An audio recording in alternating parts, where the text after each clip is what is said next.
We'll do a double row technique for avulsion of the ACL. So we'll start from the far anterior medial portal, and we try to mobilize the fracture. As you can see here, we're using the periostal elevator, and we need to make sure that the piece mobilized very well, and make sure that we can do a reduction.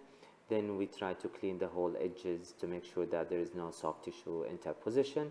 Then we start with the most posterior anchor, and this is equal to the medial anchor in the cuff repair. And we use a guided anchor, knotted anchor, double loaded. This is a 3.0 millimeter suture tack anchor.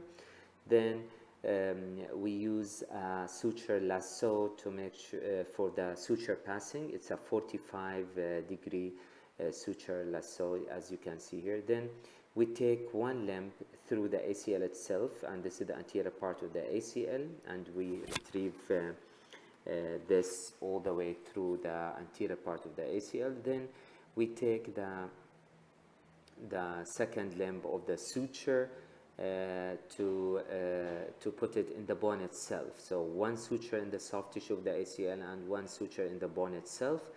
And this is the first couple of suture here, and this is through the bone itself. Then we repeat this procedure again with the second set of suture. As we can see here, that we take the tagger wire here, and we take this more posteriorly, as you can see in the video, which is posterior part of the ACL. Then one in the soft tissue and the other limb in the bone itself. So we can make sure that we have a proper anatomical reduction when you have soft tissue bone suture passing. This is the last suture here we take in the bone itself, and we go more a little bit in the bone itself, as in the video, as shown in the video. So then after that, we make sure that we use a cannula. It's a 8 millimeter passport cannula from the Arthroscopy. Then we shuttle the suture all the way through the cannula, and we do a knot tying through the cannula. And we do arthroscopic knot tying. We do half hitches, reversible half hitches. We don't use sliding knot tying. Then make sure that both limbs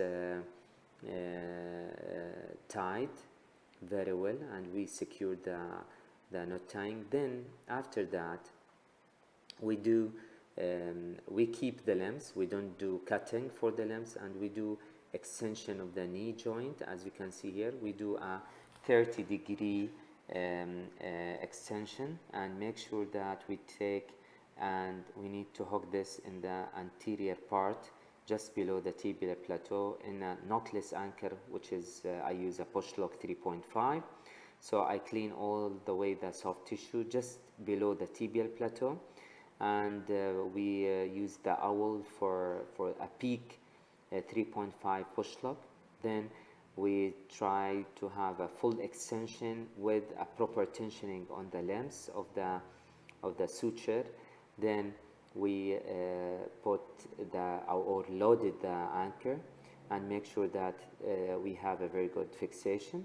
Then after that, we cut all the suture limb flush into the bone, as you can see here. Then we do flexion extension to make sure that we have a very good fixation. Then we have we should palpate the ACL itself to make sure that we have a very good tensioning on the ACL itself. So this is what we have, a double row technique for the ACL. Thank you.